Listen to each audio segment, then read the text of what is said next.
안녕하세요. 30대 후반에 현부 양부의 꿈을 꾸고 있는 남자입니다. 부모님의 은혜와 사랑은 그 아량이 바다만큼 넓고 자식을 생각하는 마음은 바다만큼 깊지만 그 바다에 빠져서 질식할 것 같은 답답함을 느낄 때가 종종 있습니다. 나이가 들어 자식과 부모의 마음을 모두 알게 되니 그 바다 같은 마음을 답답하게 느끼는 자식의 마음도 이해가 가고 왜 부모의 마음이 바다같이 깊어질 수밖에 없는지도 알게 됐어요. 그리고 자식으로서 또 부모로서 나 자신과 나의 부모님, 내 자식에게 공통적으로 중요한 것은 바로 내가 추구하는 삶의 가치나 인생의 목표와 손에 쥔 성취가 자식의 가치와 목표, 성취가 되면 안 된다는 겁니다. 나는 나, 자식은 자식, 그리고 나부터 내 부모님에게서 어느 정도 분리되어야 한다는 거죠. 저도 많은 것이 변한 지금은 저렇게 말할 수 있지만 사실 저 또한 인생의 절반은 그리 독립적이고 주도적인 인생을 살아온 건 아니었습니다. 제 부모님, 특히나 어머님께서는 저희 삼형제 인생 설계의 설계자라고 해도 과언이 아니죠. 아버지께서는 작지만 꽤 성공하신 사업을 하고 계셨고 어머니께서도 나름의 사업을 하고 계셨어요. 바로 자식들의 성공에 대한 사업이었네요. 그러니 자식 셋은 사회에서 현실의 벽에 가로막혀 좌절할 순간도 없었다고 볼 수 있었죠. 하지만 행여 배부른 생각이라고 질타하실지 모르겠지만 저희 형제, 적어도 제게 있어서 현실의 벽은 집 밖이 아니라 집안에서 절 둘러싸고 있었습니다. 어머니께서 저희 셋에게 귀에 피가 날 정도로 매일 매순간 강조하셨던 건 바로 성공은 출발선부터 이미 정해져 있다는 말이었어요. 그러니 지금부터라도 그 성공으로 가는 출발선 앞에 서야 한다고요. 어머니께서는 특히나 저희 교육에 어마어마한 투자와 힘을 쓰셨는데 성적이 단 1점이라도, 아니 성적은 그대로인데 상대평가에서 평균이 아주 약간이라도 낮아진다면 그날은 어머니의 하늘이 무너지는 날이었습니다. 어머니는 온갖 곳에서 성적이 떨어질 만한 이유를 찾으셨어요. 학교 수업 방식이 문제니? 아니면 학원이 문제니? 그게 아니면 이번에 새로 구한 과외 선생이 문제니? 교실에서 자리 바꿔달라 할까? 하시며 어떻게 해서든 자잘한 문제까지 찾아내 바꾸려고 하셨죠. 심지어 저희 셋에게 중요한 시험 날짜가 다가올수록 어머니는 샤머니즘의 힘을 빌리기도 하셨는데요. 서울에만 5곳 이상 단골 점집이 있을 정도셨어요.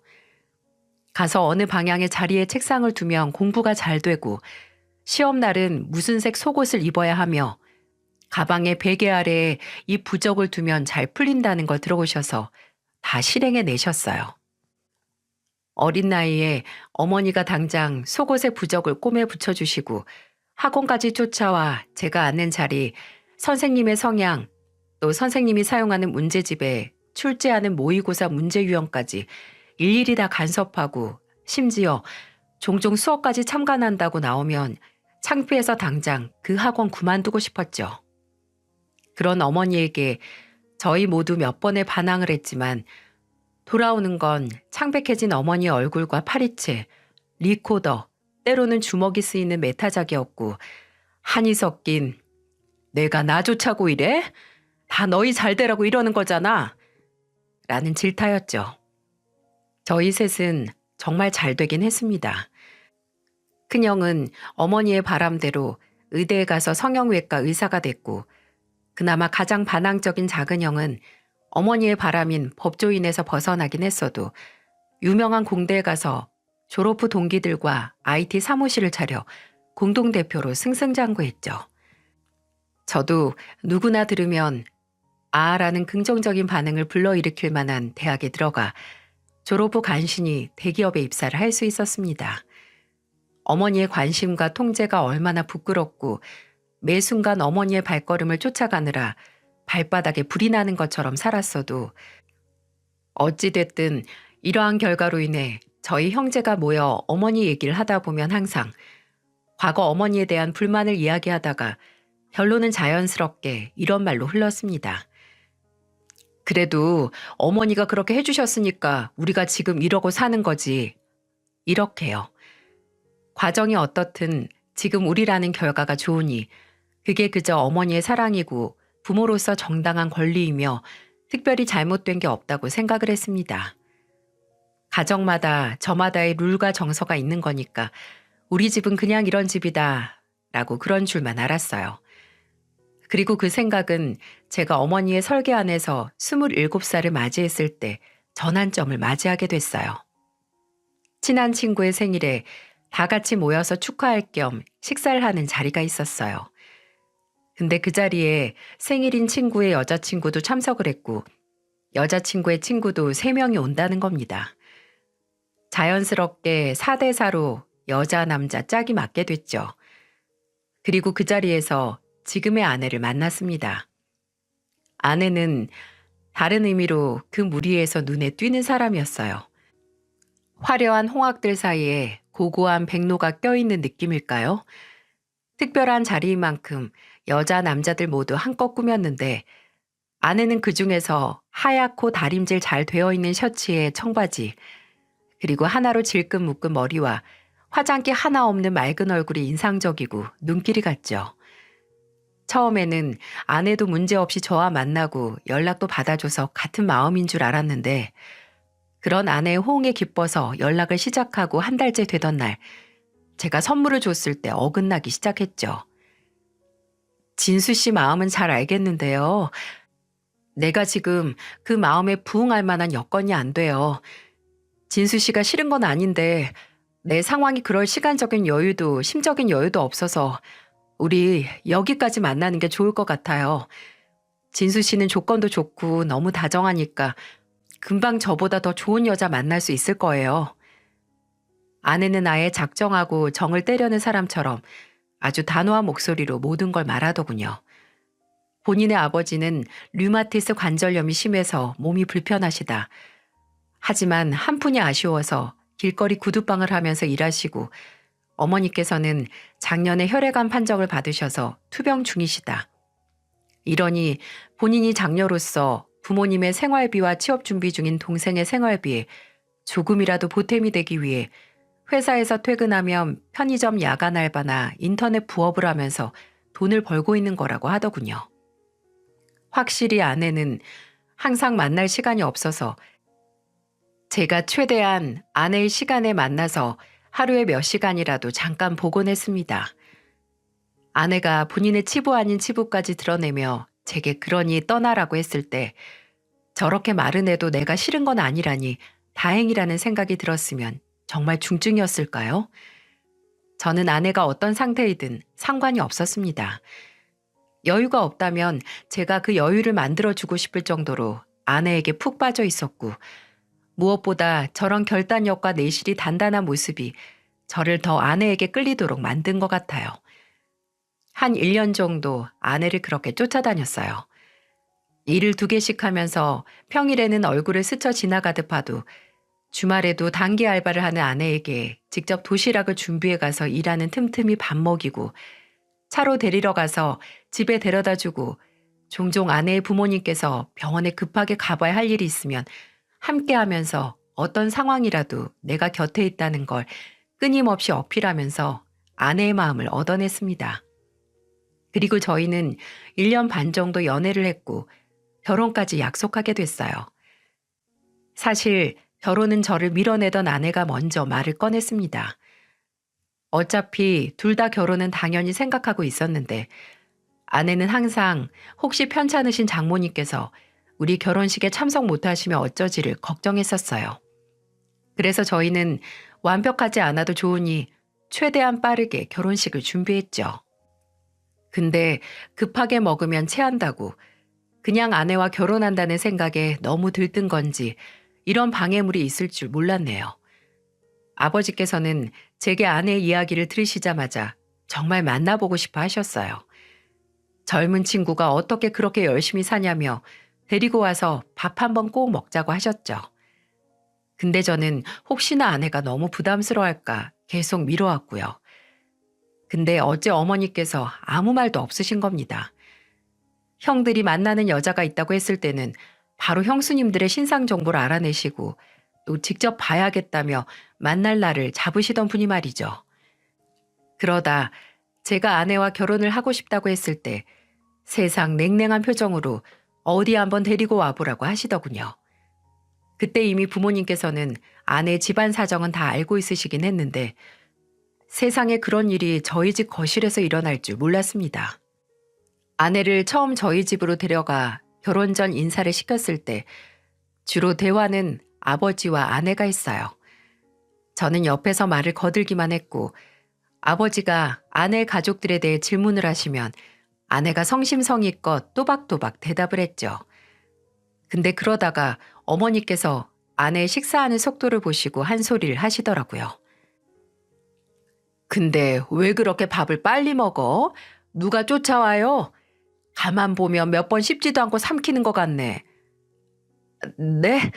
아무래도 주말에 아르바이트 같은 거 하면 식사 시간이 따로 정해진 곳이 별로 없어서 그때 틈틈이 후딱 배 채우는 게 습관이 됐나 봐요.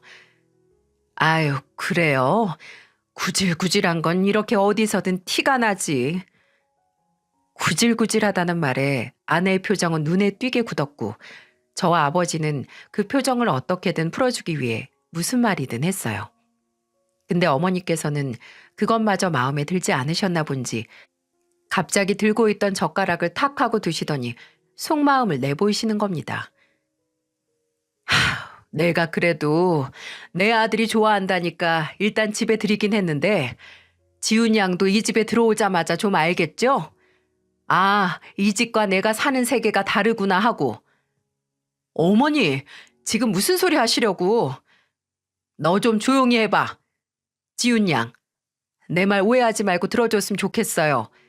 열심히 사는 건 좋아, 좋은데 얘 형들 결혼한 여자들 하나는 매달 임대료만 몇 천은 우습게 들어오는 집딸에 하나는 인터넷 쇼핑몰로 대박친 그런 사람들이야.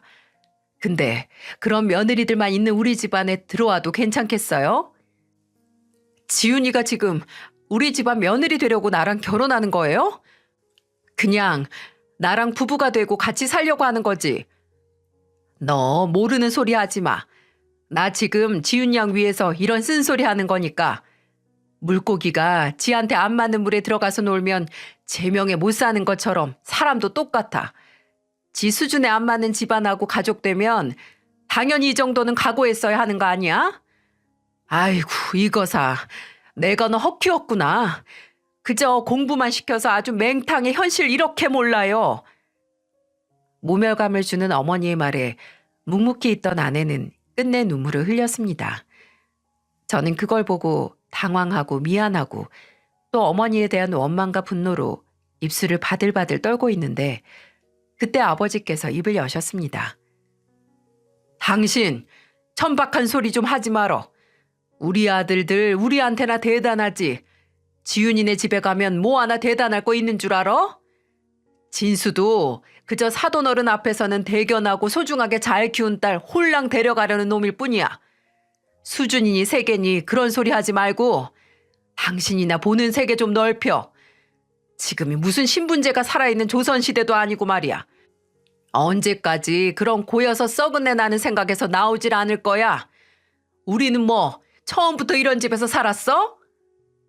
아니 여보, 당신은 왜 갑자기 옛날 소리를 해? 내가 뭐 못할 말 했다고? 했어.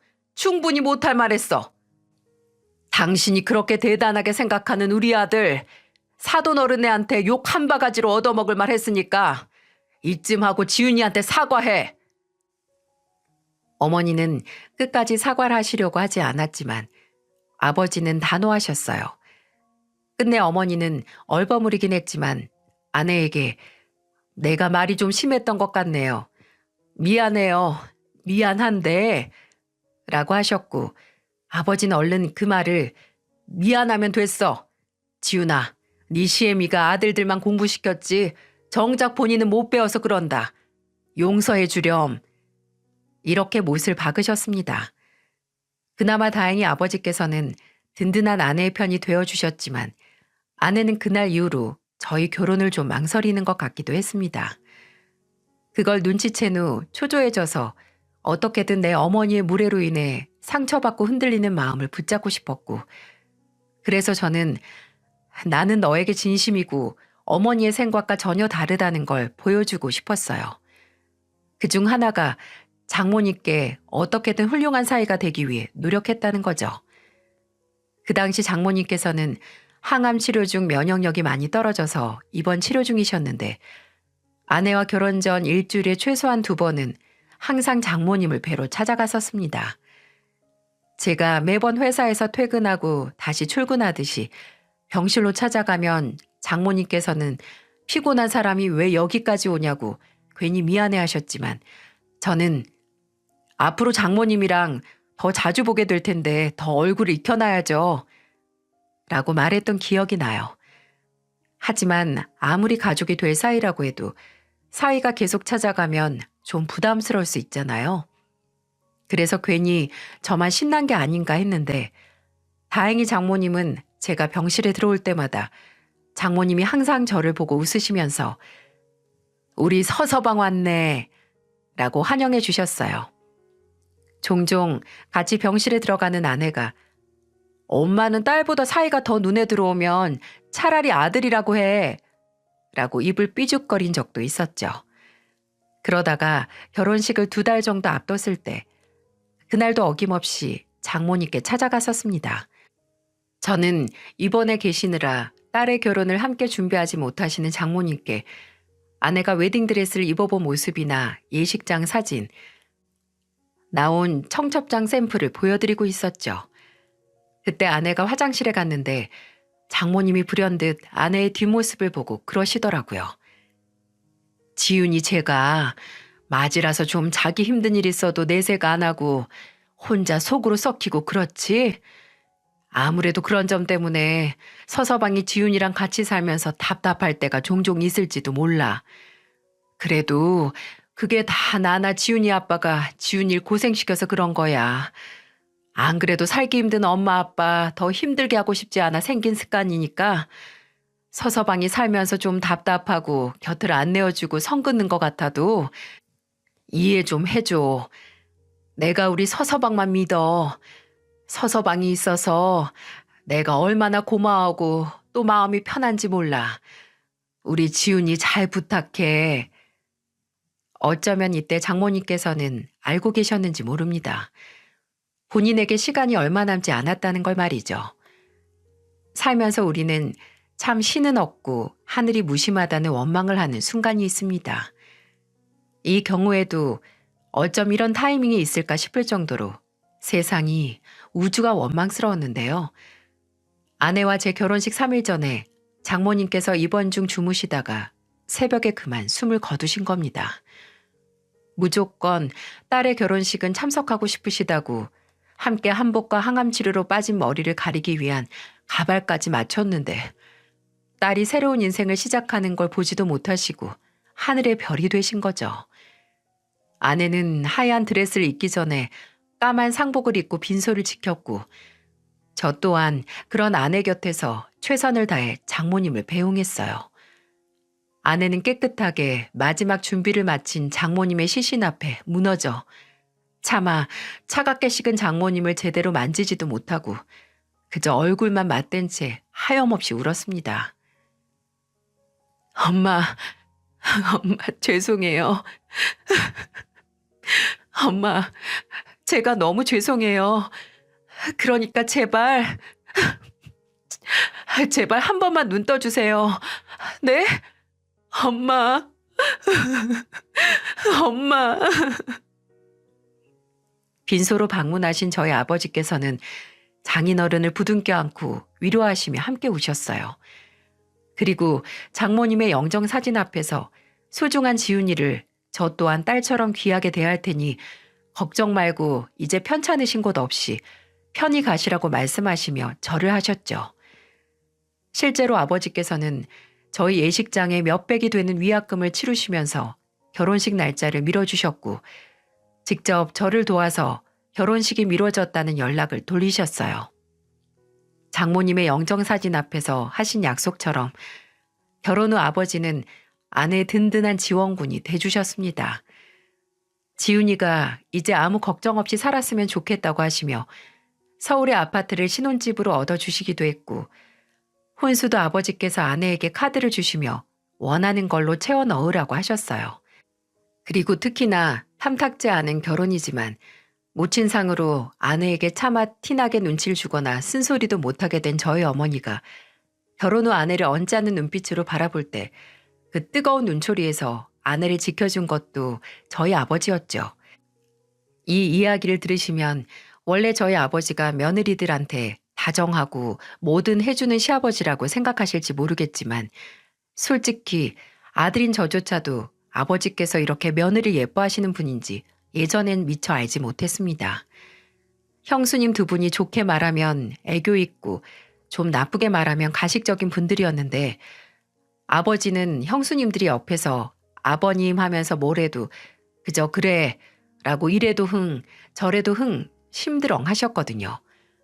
근데 셋째 며느린 아내에게는 먼저 연락해서 잘 지내는지 뭐 불편하거나 필요하거나 심지어 제가 속은 썩이지 않는지 확인까지 하셨죠. 한 번은 그런 아버지의 모습이 아들인 저도 낯설어서 물어본 적이 있어요. 왜 그렇게 지훈이를 형수님들과 다르게 아끼시는지, 정말 장모님 영정사진 앞에서 했던 말 때문인지 말입니다. 아버지는 한참을 생각하시다 이렇게 말씀하셨어요. 네 애비가 이제 사업 경력만 30년이 넘는데 얼마나 많은 사람들을 만나봤겠냐. 그중 과반수가 늘상 나를 뭔가 떨어지지 않을까 기대하는 눈빛으로 쳐다본다. 근데 지훈이는 그런 게 없어요. 안쓰러워 말이지만 지훈이는 어려서부터 뭔가에 큰 기대를 해본 적이 없어서 그런지 애가 참 원하는 것도 없고 그저 주어진 것에 집중하고 고마워할 줄 알아요. 그게 그렇게 예뻐 보이는데 동시에 그럴 수밖에 없는 환경에서 자랐다는 걸 생각하면 그저 가슴이 아파서 그래. 저희가 결혼하고 2년 뒤에 딸을 낳았을 때도 매일 손녀를 업고 다니실 정도로 참 예뻐하셨어요. 딸에게 신발이나 유모차가 필요 없을 정도였죠. 하지만 그런 애틋함도 오래가지 못했습니다. 저희 아버지께서 지방 출장 가셨다가 집에 오시는 길 고속도로에서 충돌 사고로 인해 그 자리에서 눈을 뜨지 못하신 겁니다. 저도 어머니도 형들도 형수님들도 또 아내도 하염없이 슬퍼했습니다. 저희 가족에게 아버지란 존재가 자리하는 부분이 크고 깊은 만큼 슬픔과 그리움은 오랫동안 지속됐죠. 아들인 저도 한순간에 존경하고 사랑하는 아버지를 잃어서 괴로웠지만 아내도 저 못지않게 본인 시댁에서는 저 말고 유일하게 의지하던 아버지께서 사라지셨다는 걸 무척이나 괴로워하고 힘들어했어요. 아마 가족들 중에서 아버지 꿈을 가장 많이 꾼 게 아내일 거고요. 그런 아내는 그래도 이 중 가장 힘든 사람이 있다면 그건 어머님일 거라고 하면서 저희 어머니를 걱정했는데요. 지금 생각해도 참 창피한데 아버지가 돌아가시고 얼마 안 있어서 저와 아내가 아이를 데리고 어머니 댁에 갔었습니다. 어머니 혼자서 혹시나 밥을 거르고 힘들어하실까 아내가 그 전날부터 해물 넣어서 죽이랑 전복 삼계탕이랑 더덕 무침을 해서 갔거든요. 근데 어머니께서 그런 아내에게 뭐라고 했는지 아세요? 이제 네 편 대줄 시아버지 없다고 나한테 이러니? 일 없다. 집안에 음식 냄새만 배지. 나 오늘 첫째랑 둘째랑 한남동 가서 저녁 먹을 예정이니까 이 음식 도로 가지고 가. 당장 아버지가 없는 집에 혼자 계신 어머니께 뭐라 하지 못했지만 뒷골이 뜨끈할 정도로 창피하고 아내에게 너무 미안했어요. 하지만 아내는 오히려 본인이 귀찮게 한 것 같다고 조금만 더 시간을 드리자고 말했었죠. 하지만 정말 시간을 드린다고 해서 어머니의 행동이 나아졌을까요? 변하긴 했지만 나아진 건 아니었습니다. 어머니와 형수님들의 은근한 무시와 조롱에 제가 나서서 아내 편이 되어준다 한들 아내가 상처를 안 받는 건 아니잖아요. 이제는 아내와 함께 본가에 가는 것 자체가 미안하고 저도 함께 스트레스 받는 일로 전락하는 수준이었죠. 또 한 번은 저희 애들하고 조카들 데리고 집 앞 마트에 간식을 사러 간 적이 있었는데 갔다가 들어와 보니 어머니와 형수님은 거실에서 TV 보면서 수다나 떨고 있고 형들도 어디 갔는지 안 보이는 데다 주방에서는 아내 혼자서 아까 가족들끼리 점심 먹은 걸 설거지 중이더라고요. 그 상반되는 광경에 너무 짜증이 나고 화가 나서 아내와 애들 데리고 집을 박차고 나오면서 말했습니다. 사람 한 명 바보 만들고 식모로 부릴 거면 이제 부르지 말라고 말이죠. 이렇게 아내와 애들을 데리고 본가를 박차고 나오면 아내는 제게 본인을 생각해줘서 고맙다고 하면서도 그래도 본인 때문에 어머님하고 척지지 말라는 겁니다.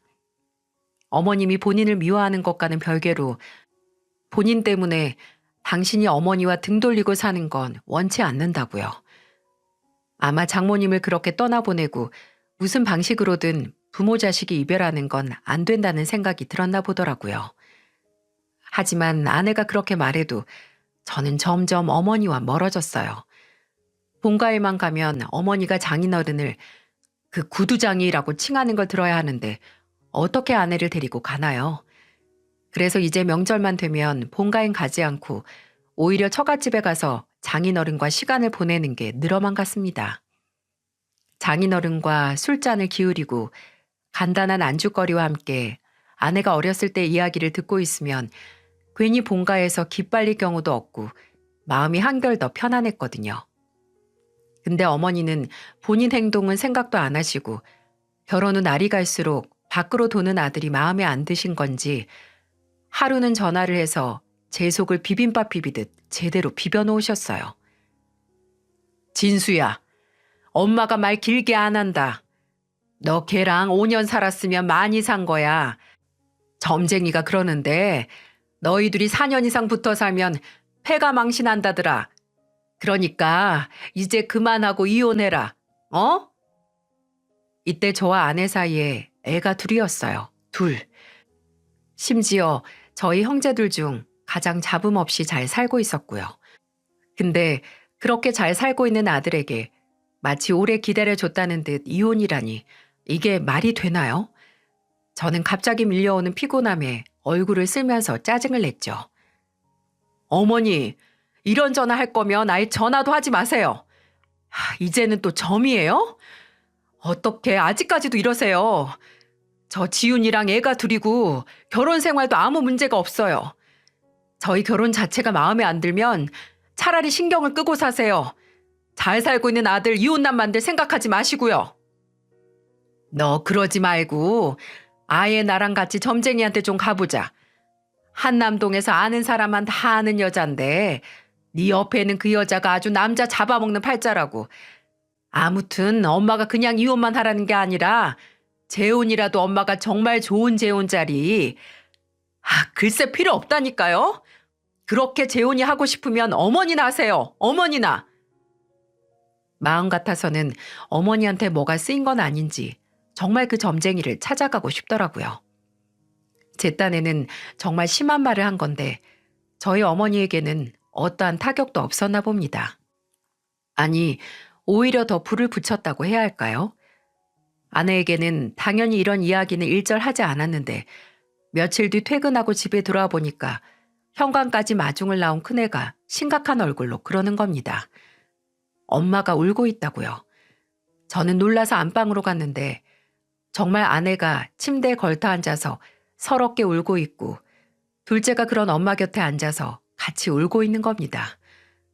뭔데? 왜 울어? 무슨 일이야?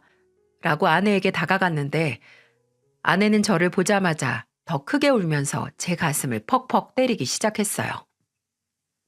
나 이제 도저히 당신이랑 못 살겠어. 이혼해. 갈라서자고.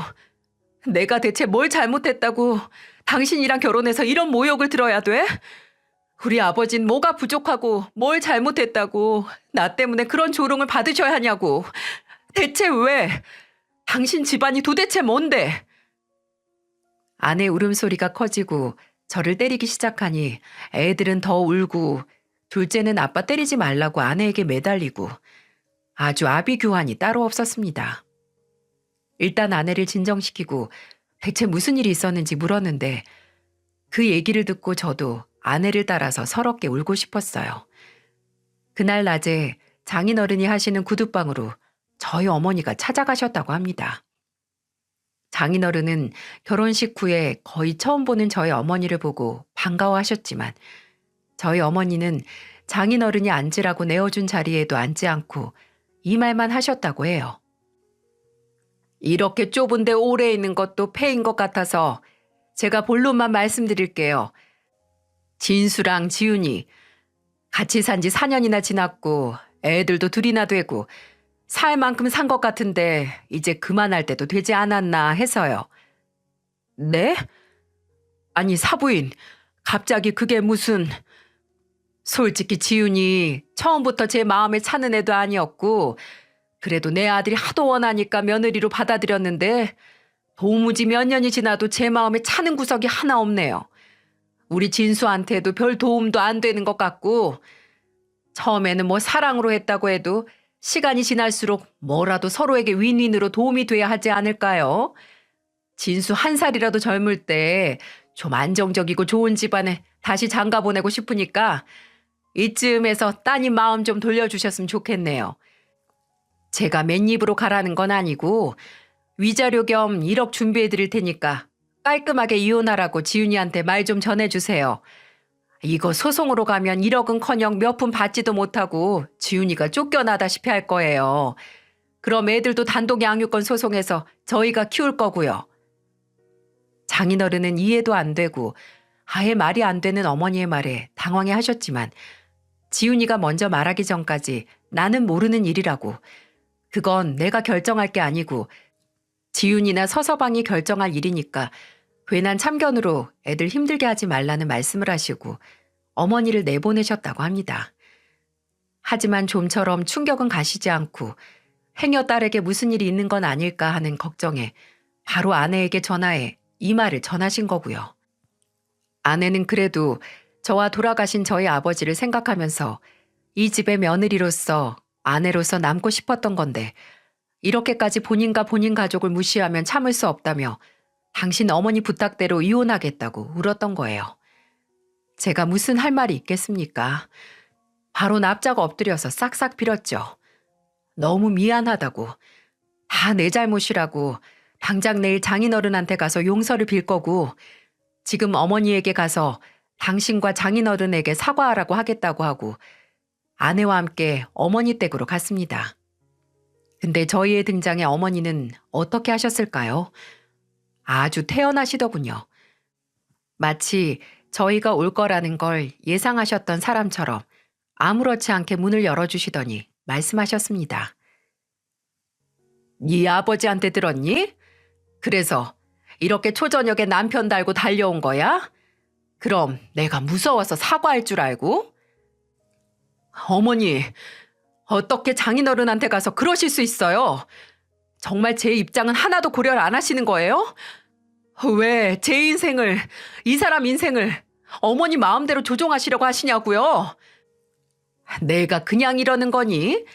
제 사주팔자가 아주 지저분하게 그지없어서 내가 내 아들한테서 떼어내겠다는데 뭐가 문제야?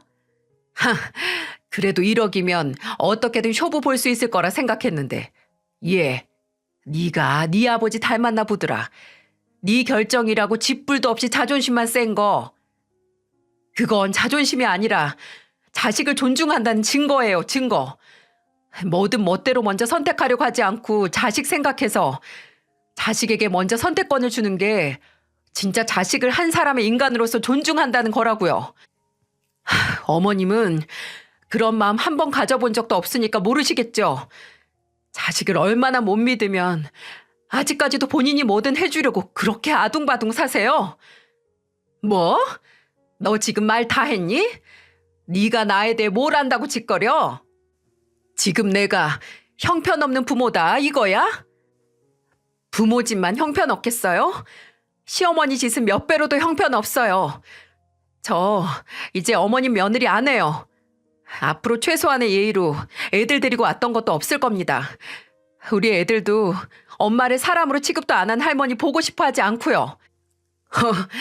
이 건방진 것 같으니라고? 네가 그렇게 말한다고 내 아들이 네 말대로 할 것 같니? 애들이야 진수가 데려오는 거 보면 되고 어차피 니들은 이혼하게 돼 있어. 여보, 당신이 말해봐. 나는 당신이 당신 어머니랑 이래도 꼭 얼굴 보고 살아야 한다고 해도 이해해. 하지만 나는 못해. 아예 나랑 이혼하고 진창까지 가든가, 아니면 진짜 당신 아내랑 애들 선택하든가. 당신이 결정해. 아내의 말에 어머니의 지글지글 끓는 시선은 저를 향했습니다. 순식간에 최종 결정권을 갖게 된 저는 몇 초의 망설임도 없이 결정을 할 수 있었어요. 어머니가 지금 이 자리에서 이 사람이나 장인어른께 사과 안 하시고 잘못도 인정 못 하시면 저도 더 못 참아요. 앞으로 셋째 아들 처음부터 없는 것처럼 사세요. 뭐? 야, 진수야, 너 정말 제정신이니? 언제까지 어머니가 말하는 대로 다 끌려다니면서 살 수 없어요. 그렇게 살기엔 제가 책임져야 하는 가족도 있고, 어머니 생각보다 제가 지훈이를 정말 많이 사랑해요. 그러니까 더 서로 안 좋은 모습 보이기 전에 여기서 끝내요. 네? 제 일방적인 절연 통보에 어머니는 충격과 분노를 참지 못하셨어요. 제 말이 끝나자마자 몸을 부들부들 떠시더니 아내에게 달려들어 머리채를 잡고 미친 듯이 흔드셨어요. 저는 사이에서 울부짖는 어머니를 아내에게서 떼어놓았고, 그중 침착한 건 오히려 머리채를 잡힌 아내뿐이었습니다. 아내는 산발이 된 머리를 한번 쓸어넘기곤 차분하게 말했어요. 제 머리 뜯고 나니까 어디 분이 좀 풀리세요? 어머님 같은 분이랑 한시라도 빨리 모르는 사람이 될 수 있다면 제 머리는 몇 번이고 뜯겨드릴게요. 그러니까 제발 저나 이 사람 좀 그만 놔주세요. 어머님만 아니면 저희 그딴 점쟁이 말이랑 다르게 잘 살 수 있으니까요. 저희 결혼 생활에 화를 불러오는 건 제 사주가 아니라 어머님 그 자체예요. 그 후로 저희는 정말 어머니와 연을 끊고 살았습니다. 처음에는 어머니도 제가 그냥 해본 소리겠거니 하셔서 저를 찾아오시고 연락도 하셨지만 제 마음은 바뀌지 않았어요. 형들이 찾아와서 어머니와 화해하도록 하고 만남을 주선하기도 했지만 아무 소용이 없었죠. 형들에게는 어머니 이야기를 할 거면 형들도 나한테 연락하지 말라고 강하게 나갔어요. 나중에는 어머니께서 아예 이혼 전문 변호사를 고용해서 저와 상담을 해보라고 보내셨는데 그것도 헛수고였네요. 여러분들이 들으신다면 너도 참 독하다고 하실 수 있는데 거의 5년을 본가와 연을 끊고 살았어요. 그 정도로 저는 어머니께 많이 화가 나 있었고 보살핌이라는 이름의 통제력에서 벗어나고 싶었어요. 무엇보다 제 사랑하는 아내와 애들 앞에서 여태껏 어머니 말에 끌려다니는 한심한 모습을 보이고 싶지 않았거든요. 하지만 분노에도 유통기한이 존재하더군요. 어머니와 연을 끊고 5년이 지나던 어느 날 새벽, 자고 있는데 아내가 절 깨우는 소리에 눈이 떠졌습니다. 아내도 방금까지 자고 있던 건지 눈도 제대로 못 뜨고 더듬거리며 제게 당신 전화 왔나 봐, 받아봐 라고 했죠. 진짜로 휴대폰이 진동을 하고 있는데 모르는 번호라서 바로 받지는 못했어요. 그맘때쯤 형들의 연락도 피하고 있던 터라 행여 형이 다른 번호로 한 건 아닌가 싶었거든요. 한 줌의 의심을 품고 전화를 받았는데 저는 무슨 귀신 소리가 휴대폰 너머로 들리는 줄 알고 소름이 확 끼치면서 잠이 달아났습니다. 어떤 사람이 숨이 넘어갈 것처럼 울고 있는 소리가 들렸거든요.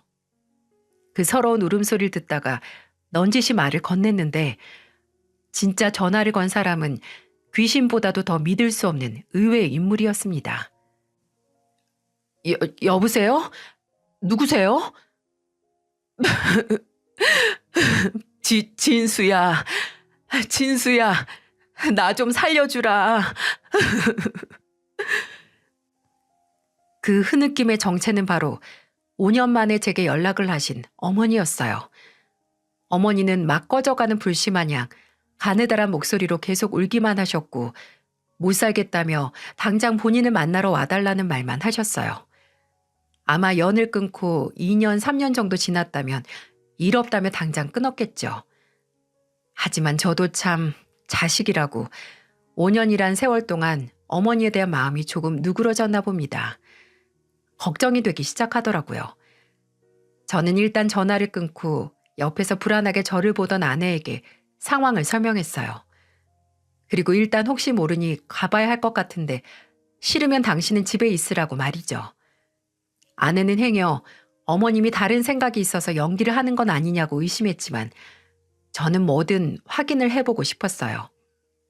제가 그래도 한번 가보겠다고 하니 아내는 당장 놀란 사람을 혼자 운전시켜서 보낼 수 없다고 차키를 들고 저를 따라 나섰습니다. 그렇게 5년 만에 어머니께서 사시는 아파트 단지 안으로 들어갔고 아내가 주차를 하는 동안 저는 어머니 댁으로 들어갔어요. 익숙하지만 낯설기도 한 번호를 누르고 집 안으로 들어갔는데 거실 주방 할 거 없이 모두 캄캄했고 저기 보이는 안방에서 약한 빗줄기와 함께 아까 휴대폰 너머로 들린 흐느낌이 새어나오는 것 같았습니다. 방문을 열고 들어가니 이럴 수가. 마지막으로 본 것보다 거의 5kg는 더 빠져있는 어머니가 침대 아래 주저앉아서 휴대폰만 쥐고 아이처럼 울고 계셨어요. 그 모습에 뭐라 말은 못하고 가만히 서 있었는데 인기척에 절 발견하신 어머니는 거의 통곡을 하시기 시작하셨죠. 이 참담한 마음을 뭐라 설명해야 할까요? 절절하게 울던 어머니께서 글쎄 위암이시랍니다. 다행히 치료가 가능한 이기라고 하시는데 그동안 몸도 안 좋았고 또 병원에 다니는 동안 믿었던 형님과 형수님들과도 연락이 잘 안 돼서 어쩔 수 없이 제게 연락을 했었다고요.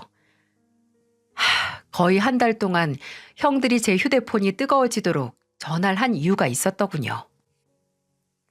내가 귀찮았던 모양인지 첫째도 둘째도 점점 내 연락을 안 받는 거 있지?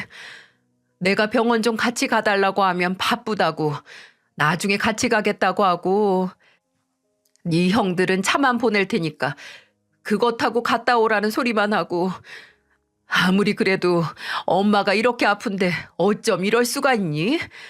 네 형들 말로는 내가 네 형수들을 오죽 귀찮게 했으면 이러냐고 하는데 나 한 것도 없어. 그냥 하루에 한 번씩 우리 며느리들 뭐 하나 궁금하고 전화 안 받으면 혹시 어디 문제 있나 걱정돼서 그런 걸. 그걸 걔네는 간섭이고 집착이라고 하는데 이러니 내 몸에 암덩어리가 안 생길 수가 없지. 진수야, 엄마가 그동안 참 너나 지훈이한테 못할 말 많이 했다. 근데 조금만 지들 마음에 안 차고 안 들면 바로 팽 하는 그런 것들보다 차라리 처음에야 마음에 안 찼어도 나 힘들 때 손수 음식 해와서 상 차리던 지훈이가 100배는 낫지 싶어. 오늘도 네 첫째 형수한테 전화해서 몸에 기력이 없으니 와서 같이 밥 좀 해먹자고 했는데 지 바쁘다고 음식 주문해서 배달시켜준다더라. 내가 진짜 어처구니가 없고 서러워서 여주 굶고 있잖아. 아유, 그래서 그런지 하늘이 핑핑 돈다. 핑핑 돌아. 지훈아. 어머니가 그 말을 하실 때쯤 주차를 하고 늦게 들어온 아내가 방으로 들어오더라고요. 헬스케진 어머니의 표정엔 반가움과 동시에 어색함이 보였습니다. 아내는 아무 말도 없이 무표정하게 어머니를 쳐다봤고 그때 어머니가 먼저 말을 꺼내셨어요. 지훈아, 혹시 괜찮으면 나 죽 좀 끓여줄 수 있니? 냉장고에 재료가 변변치 않긴 한데 그래도. 사실 이때는 저도 좀 당황했습니다. 막 방으로 들어온 아내에게 심지어 5년 만에 만난 사람에게 다짜고짜 죽을 해오라니 솔직히 좀 어이가 없을 수 있잖아요. 아내도 마지막에 본인에게 무슨 짓을 했는데 얼굴을 보자마자 밥을 달라는 말이 어처구니가 없었는지 허하고 헛웃음을 치더니 다시 안방에서 나가 방문을 쾅 닫더군요. 아무리 생각해도 그때의 저를 한 대 패주고 싶은데 당장 어머니가 암에 걸렸다는 소식을 들은 제게 그런 아내의 행동은 좀 서운하더라고요. 저도 미쳤죠. 저도 자식이라고 배고파 밥 달라는 소리가 먼저 나온 어머니 행동에 대한 아내의 반응에 화가 난 겁니다. 그래서 그런 아내를 따라 나가서 말했어요. 여보, 잠깐만. 당신 왜 그래? 미쳤어? 그렇게 나가는 건 너무한 거 아니야? 어머니 위암이시래, 위암. 근데 형들도 형수님들도 다 모른 척해서 용기 내서 우리한테 위암이면 마지막에 머리채 뜯은 며느리 보자마자 사과가 아니라 바로 죽해오란 소리 해도 돼? 내가 지금 많은 거 바라는 게 아니야. 그냥 그날 미안했다고 사과만 하시고 밥 달라고 하셨으면 이 정도로 내가 어이가 없진 않았을 거야. 당신 정말? 아니다, 진수야. 지윤이 말이 맞아. 내가 잠깐 뭐에 홀렸나 보다. 아침 내내 배를 못 채워서 내가 배고픈 마음이 앞섰어. 지윤아, 내가 정말 미안하다. 지금도 그렇고, 그리고 마지막으로 얼굴 봤을 때 너한테 했던 말과 행동, 어른으로서 잘못했다. 정말 미안하다. 말로는 다 용서 못 받는다는 거 알아. 하지만 나도 내가 살면서 내뱉은 말에 대한 벌을 이렇게 몸으로 직접 받고 있으니 조금만 이 시애미를 이해해 주렴. 부탁이다, 지훈아. 눈도 못 마주치고 사과를 하시는 어머니를 아내는 한동안 빤히 보더니 갑자기 주방으로 가서 냄비를 꺼내고 쌀을 꺼내 씻기 시작하더라고요. 그렇게 저희 모자는 5년 만에 나란히 앉아서 아내가 어머니께 드릴 죽을 준비하는 모습을 지켜봤습니다.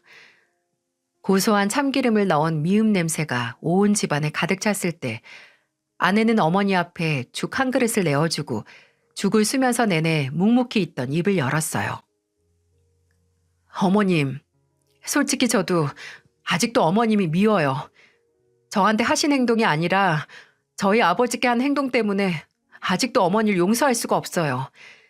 하지만 저도 암으로 저희 어머니를 떠나보내서 차마 남편에게도 어머님에게도 이대로 안 보고 살자는 말을 할 수는 없을 것 같네요. 어머님께서 제게 정말 미안해 하신다면 저도 앞으로 어머님의 마음을 받아들이고 이해하도록 할게요. 하지만 그게 얼마나 시간이 걸릴 거라곤 저도 장담을 못 하겠어요. 아내의 말에 어머니는 숟가락을 들기도 전에 울음을 터뜨리셨습니다. 그저 그걸로 됐다고 너무 미안하고 고맙다고 죽이 다 식어가도록 우셨어요. 저 또한 제 감정에 휩쓸려서 아내에게 화를 낸 걸 사과했고요. 그땐 정말 무슨 정신인지 모르겠어요. 심지어 아직까지 불현듯 그때 기억이 나서 아내를 붙잡고 시도 때도 없이 사과를 하곤 하죠. 아는 이제 지겹다고 하지만 그때 아내에게 화를 낸 건 제 수치스러운 기억 속에 영원히 자리 잡을 겁니다. 그리고 어머니께서는 아내에게 말했던 게 그저 지금의 외로움을 이겨내기 위한 임기응변이 아니었는지 아내는 며칠 뒤 상상도 못했던 연락을 받게 됐는데요. 그건 바로 저희 어머니가 혼자 직접 장인어른을 만나서 사과를 했다는 연락이었어요. 장인어른께서는 아내에게 전화를 해서 며칠 전 사부인께 연락이 와서 만나게 됐고 사부인이 만나자마자 바닥에 무릎을 꿇고 앉아서 그날 일에 대해 용서를 빌었다는 말씀을 하셨어요. 장인어른께서 놀라서 바닥에서 일으켜 세우려고 해도 어머니는 끝까지 장인어른께 죄송하다는 말을 하셨다고 해요. 아내는 이 얘기를 듣고 조금 묘한 표정이 되더라고요. 그건 저도 마찬가지였고요. 사실 사람이 바뀌는 건 어려운 일이고 꼭 바뀌어야 하는 이유가 없다면 바뀔 수가 없는 거잖아요. 그 변화가 찰나일 수도 있고요. 당장 어머니가 편찮으시고 형들도 형수님들도 연락을 잘 하지 않는 상태가 아니었다면 이런 일이 일어날 수 있었을까 하는 의구심이 들기도 했습니다. 근데 아내는 오히려 그런 어머니께 기회를 드리자고 하더군요. 솔직히 아들인 저도 어머니를 완전히 믿지 못하겠는데 저보다 더 당한 게 많은 아내가 그렇게 말했을 땐 너무 놀랐죠. 정말 괜찮겠냐고 그렇게 묻는 제게 아내는 이렇게 말했어요. 안 믿으면 뭐 더 이상 나빠질 일이 뭐 있어. 5년이면 긴 세월이고 그 정도 반성하셨으면 한 번쯤은 기회를 드려도 되겠지. 용서는 용서받는 사람을 위해서가 아니라 용서하는 나 자신을 위해서 하라는 말도 있잖아. 당장 어머님 때문이 아니라 나랑 결혼하고 아예 가족들하고 척지고 사는 당신 보는 것도 괴로워서 그래. 솔직히 당신도 이번에 다시 어머님이랑 연락 끊고 살면 편하겠어? 사람은 언제 어디서든 무슨 이유로든 후회를 하는 법이야. 아예 모른 척하고 살다가 나중에 시간을 되돌리고 싶을 정도로 후회하느니 차라리 비슷한 방법으로 당해서 또 당했다 하고 후회하는 편이 훨씬 나아. 아직도 그때 아내의 말을 전부 이해는 못했지만 아무래도 무슨 선택이든 모른 척하는 것보다 기회를 주는 게 마음이 편할 거라는 건 저도 동의를 했습니다. 그래서 어머니께서 장인어른께 사과를 드린 후로는 저도 아내도 다시 어머니와 연락을 시작했어요. 천천히 5년간 멀어졌던 그 간극을 좁히고 있습니다. 저와 아내가 번갈아 가면서 어머니를 모시고 병원에 가고 함께 식사를 하고 또 어머니는 아직도 미안한 마음이 남으셨는지 장인어른까지 초대를 해서 종종 다 함께 만나는 자리를 만들기도 하셨어요. 다행히 저와 아내의 보살핌 덕인지 아니면 그동안 많은 사람들에게 상처를 줬다, 이제야 용서받았다는 마음의 안정 때문인지 어머니께서는 몸 상태를 회복하고 계시고요. 지금도 병원에 다니시며 항암 치료를 받고 계십니다. 매번 잘난 첫째, 둘째 며느리만 찾던 어머니는 이제 꿈속에서도 셋째 며느리를 찾을 정도로 아내에 대한 사랑이 지극해지셨어요. 좀 단순하시기도 하고 표현이 서툰 분이라 용돈이나 물건으로 그 마음을 표현하려고 하시는데 아내는 전부 받지 않고 그저 그 마음만 변치 마시라고 당부하고 있네요. 그리고 저도 언제 저희 어머니가 예전의 모습으로 돌아가실지 모르니 곁에서 변치 않는 마음으로 아내를 지켜야겠다는 마음으로 살고 있습니다. 아마 아내를 만나게 된 건 제 인생에 있어서 둘도 없는 행운일 겁니다. 아내를 만나서 저도 이상한 줄 모르고 어머니가 하라는 대로 살던 인생에서 벗어날 수 있었고 그런 어머니에게 대항하는 법과 또 용서를 하는 법을 배운 것 같네요. 아마 진정한 사랑은 나 자신을 점점 좋은 사람으로 변화시킬 때 그 가치가 증명이 되는 거겠죠. 모두 어떤 형태로든 그런 진정한 사랑을 만나서 더 좋은 사람으로 발전할 수 있는 기회를 만나실 수 있다면 좋겠습니다. 감사합니다. 모두 건강하시고 행복하세요.